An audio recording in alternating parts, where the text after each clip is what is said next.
కిరవాణి గారు, thank you so much. And నా రాజేంద్ర ప్రసాద్ గారిని మాట్లాడాల్సిందిగా కోరుకుంటున్నాము. ఇదేంటమ్మా అంత సింపుల్గా చెప్పావు? టైము. సభా సరస్వతికి నమస్కారం. నా ప్రాణానికి ప్రాణమైన తెలుగు ప్రేక్షక దేవుళ్ళందరికీ నమస్కరిస్తూ, నన్ను 48 సంవత్సరాలుగా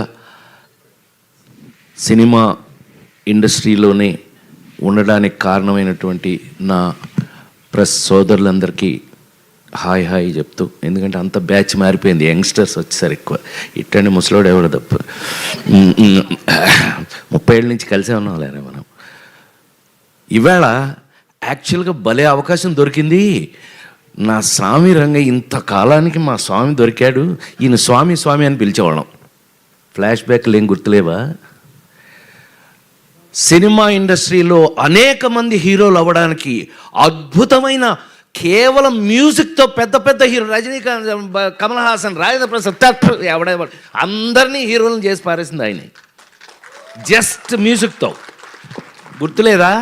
నా ఫస్ట్ హీరోయిన్ సినిమా ఆడకపోయినా ఈనాటికి మర్చిపోలేని గోపెమ్మ చేతిలో గోరు ముద్ద, రాధమ్మ చేతిలో వెన్న ముద్ద, రామోజీ ఫిల్మ్ సిటీ వారు తయారు చేసిన దాంట్లో నేను హీరోగా యాక్ట్ చేశాను.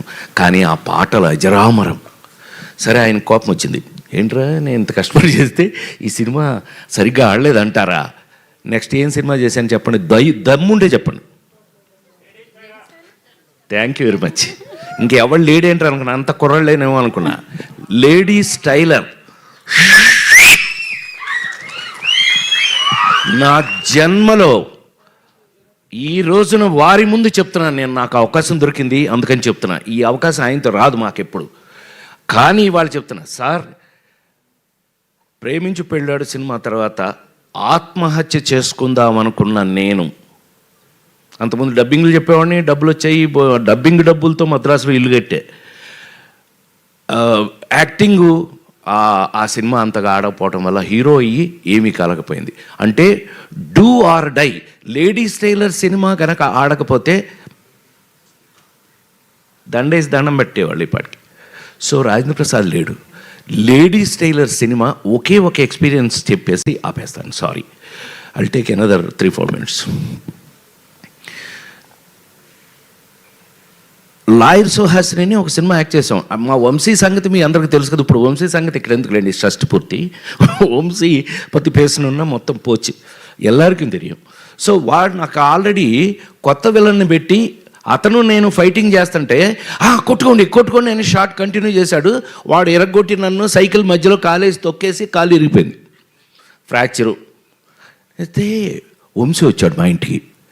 వస్తే మనమేమో మంచి కట్టు, 2 చెక్కలు ఈ టైప్లో ఉన్నాం ఇంట్లో ఉంటే, ఏమండి బయలండి మన స్వామి పిలుస్తున్నాడు. స్వామి?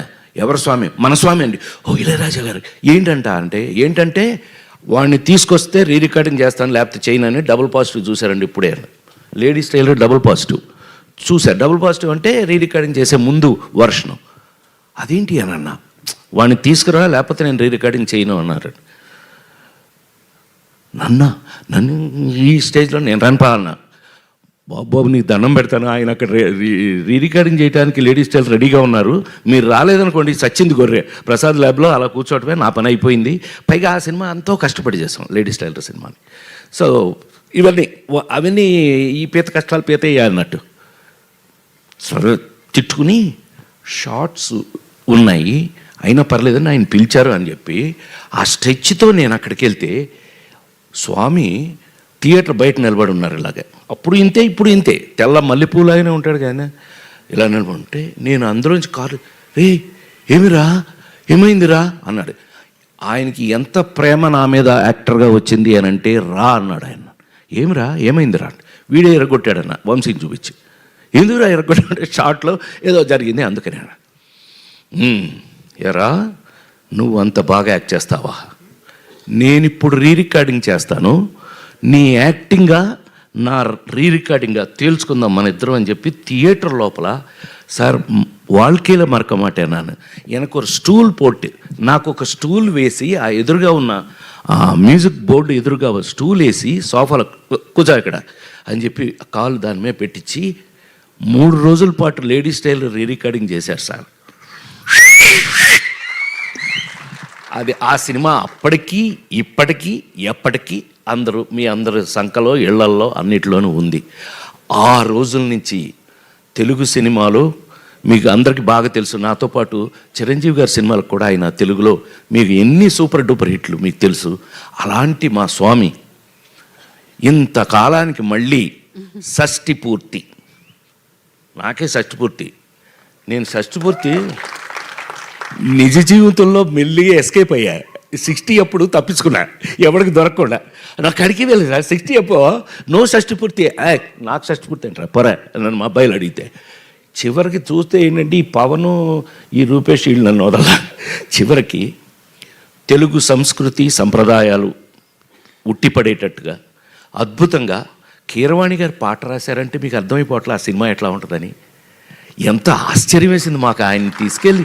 ఆయన మీకు కీరవాణి గారికి మాకు ఉన్న అటాచ్మెంట్ ఏంటో తెలుసా? ఆయన 100వ సినిమా నా సొంత సినిమా.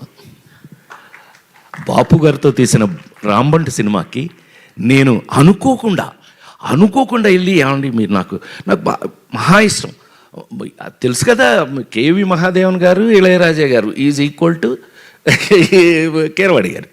సో ఆయన తీసుకెళ్ళి పెడితే అనుకోకుండా ఇది బాపు గారితో సినిమా అండి అని అంటే, అబ్బా థ్యాంక్ యూ, నాకో మంచి అవకాశం ఇచ్చారని. ఆయన నాతో అంటే ఏంటి సార్ భలే చెప్తారంటే, ఇలా కాంబినేషన్లో వారితో నేను 100వ సినిమా నా సొంత సినిమా చేయటం జరిగింది. అదొక అదృష్టం. సూపర్ డూపర్ హిట్స్ పాటలు అవి చేసాం. సో ఈవేళ ఈ విధంగా కలుసుకోవటం నాకైతే ఒళ్ళంతా రూపేష్ చెప్పినట్టుగానే 48 సంవత్సరాల సినిమాలు యాక్ట్ చేస్తున్నా కొన్ని ఎక్సైట్మెంట్లు మనం మారలేవు నాయన. కొన్ని ఎక్సైట్మెంట్ జీవితకాలం భగవంతుడు అంతే, భగవంతుడు ఇచ్చిన వరాలు సార్.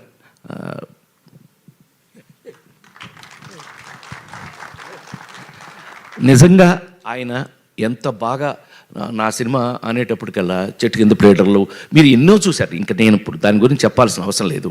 అలాంటిది ఇంతకాలానికి షష్ఠి పూర్తి అనే ఒక చక్కటి కథతో నాలాంటి ఇంతకాలం సినిమా ఇండస్ట్రీలో మీ అందరి ఎదురుగా 40 ఏళ్ళ నుంచి కూడా 287 సినిమాలు యాక్ట్ చేసిన నన్ను ఒక షష్ఠి పూర్తిలో ఒక అద్భుతమైన పాత్రతో పవన్ చక్కగా రాసి దాన్ని అద్భుతంగా తీసి ఇవాళ హైలైట్ ఆఫ్ ఇట్. మామూలుగా దాని మీద మీకు గౌరవం వినగానే రావడానికి కారణమే అమూలందైన బొమ్మ ఇసై జ్ఞాని ఇళయరాజా. ఏమండి ఆయన పాట రాయటం నేనైతే ఆశ్చర్యపోయాను సార్. నిజంగా మీ పాట విని ఏంటి ఆయనే రాశారంటే, అరగంటలో రాశాడు మా చైతన్యకి నాకు లింక్ తెలుసు కదా, ఆ నలుగురు జన్మలో ఎవరో మర్చిపోలేని తెలుగు సినిమా. చైతన్య అదేంటి అని అంటే, అవునండి కూర్చొని రాశాడు ఆయన. అందులో ఇళయరాజా గారు అనగానే ఒళ్ళు గగురు ఆయనకి ఊపు వచ్చేసిందండి, రాశాడు. ఎంత అద్భుతం అండి. వీటన్నిటికీ మించి మాకు ఈ సినిమా చూస్తుంటేనే మీకు పెయింటింగ్ వేసినట్టుగా ఉంటుంది.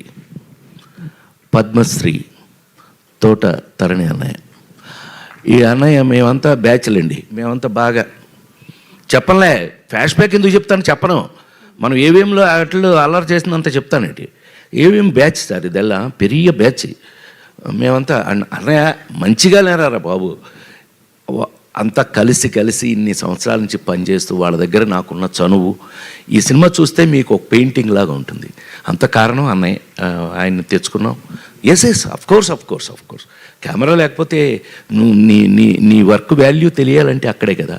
సో ఇన్ని క్వాలిటీస్తో రేపు మీకు రిలీజ్ కాబోయే ఈ సినిమా ఒక తెలుగు సినిమాకు కావలసినటువంటి అన్ని వాల్యూస్ ఉన్నాయని, అందులో మనం మిస్ కాకుండా ఇలాంటి లెజెండ్స్ని మనం పెట్టుకుని మళ్ళీ మన పాత రోజులు గుర్తు చేసుకున్నట్టుగా అనిపిస్తుంది నాకు. ఇంకా మీ ముందు పనిచేస్తున్నాను కాబట్టి నేను ఇంకా మీ అందరి ముందు కళాకారుడిగా చాలా కాలం ఉండాలంటే ఇలాంటి సినిమాల వల్లే అని మరొక్కసారి మనవి చేస్తూ, ఈ అవకాశం నాకు ఇచ్చిన ప్రతి ఒక్కరికి కూడా పేరున కృతజ్ఞతలు తెలియజేస్తూ, ఇళయరాజా గారు ఇంకా ఇంకొక 100 సినిమాలు చేయాలని నేను అనుకుంటున్నాను. ఆయన చేసేస్తారు. ఆయన అసలు మీరు ఆయన చూస్తే లోపలికి వెళ్తే థియేటర్ లోపలికి వెళ్తే రానివ్వరు, కానీ వెళ్తే చచ్చారే ఉచ్చబోసేయడమే మీ పని. ఇప్పటికీ అలాగే పనిచేస్తున్నారు ఆయన. కొన్ని ఎందుకని కొంతమంది అంతేనేమో, ఇంకా వాళ్ళు మనమే మార్చలేము. వారితో ఇంకా పనిచేయటం, ఇంకా ముందు కూడా పనిచేస్తానని మరొక్కసారి నేను ఆ భగవంతుని ప్రార్థిస్తూ, ఈ అవకాశానికి డెఫినెట్గా ఈ సినిమాని మీరు చూడండి. మీకు కావలసిన మా అమ్మాయి చెప్పినట్టుగా మీకు కావలసిన అన్ని విషయాలు ఇందులో ఉన్నాయి. సెంటిమెంట్, తెలుగుతనం, తెలుగు మళ్ళీ ఒక మంచి సినిమా, తెలుగు సినిమా చూసామన్న ఫీలింగ్ మీకు కలుగుతుందని మరొక్కసారి మనవి చేస్తూ సెలవు తీసుకున్నాను. నమస్కారం. థ్యాంక్ యూ రాజేంద్ర ప్రసాద్ గారు, thank you so much. And నా ఇందాక నుంచి ఇళయరాజా గారిని చూస్తుంటే మొత్తం అన్ని పాటల మీద పాటలు వస్తూనే ఉన్నాయండి. ఆకాశం ఈనాటిదో దగ్గర మొదలు పెడితే